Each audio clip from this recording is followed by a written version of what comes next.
কালীগঞ্জে ৮ বছরের শিশুকে ধর্ষণের অভিযোগে পল্লী চিকিৎসক গ্রেপ্তার।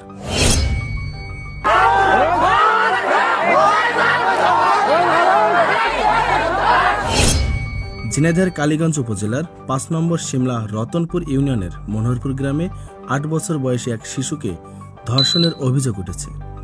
ঘটনার পরপর পুলিশ দ্রুত অভিযান চালিয়ে অভিযুক্তকে থানা হেফাজতে নিয়েছে। আটককৃত ব্যক্তি ৬৫ বছর বয়সী আফতাব উদ্দিন। তিনি পেশায় একজন পল্লী চিকিৎসক। যশোর জেলার চৌগাছা উপজেলার কুলিয়া গ্রামের মৃত আরশেদ আলীর ছেলে। বর্তমানে তিনি কালীগঞ্জ উপজেলার মনোহরপুর গ্রামে স্থায়ীভাবে বসবাস করছিলেন। স্থানীয় ও পুলিশ সূত্রে জানা যায়, গতকাল শনিবার আনুমানিক বিকেল ৫টার দিকে মনোহরপুর গ্রামে আফতাব উদ্দিনের নিজ বসবাস ঘরের মধ্যে এই ধর্ষণের ঘটনা ঘটে। ভুক্তভোগী শিশু ওই গ্রামেরই মেয়ে। ঘটনাটি জানাজানি হলে স্থানীয়দের মধ্যে তীব্র ক্ষোভের সৃষ্টি হয়। সংবাদ পেয়ে কালীগঞ্জ থানা পুলিশ দ্রুত ঘটনাস্থলে পৌঁছায় এবং পরিস্থিতি নিয়ন্ত্রণে এনে অভিযুক্ত পল্লী চিকিৎসক আফতাব উদ্দিনকে আটক করে থানায় নিয়ে যায়। কালীগঞ্জ থানা পুলিশ জানায়, অভিযুক্ত ব্যক্তিকে বর্তমানে থানা হেফাজতে রাখা হয়েছে। এই ঘটনায় আইনগত ব্যবস্থা গ্রহণের প্রক্রিয়া চলমান রয়েছে। ভুক্তভোগী শিশুকে ডাক্তারি পরীক্ষার জন্য হাসপাতালে পাঠানো হয়েছে।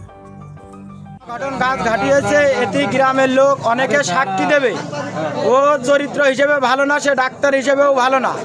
সে আমার ভাইজি ধরে নিয়ে ঘরের ভিতরে একা পেয়ে সে অনেক অঘটন কাজ ঘটিয়েছে।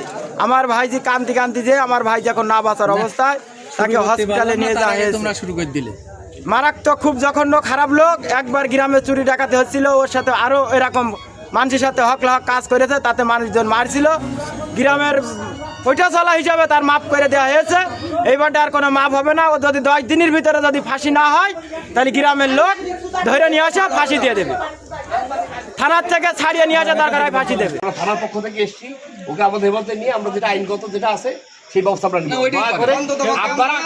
আপনারা নিজেদের মধ্যে কোনো বিশৃঙ্খলা তৈরি করেন না।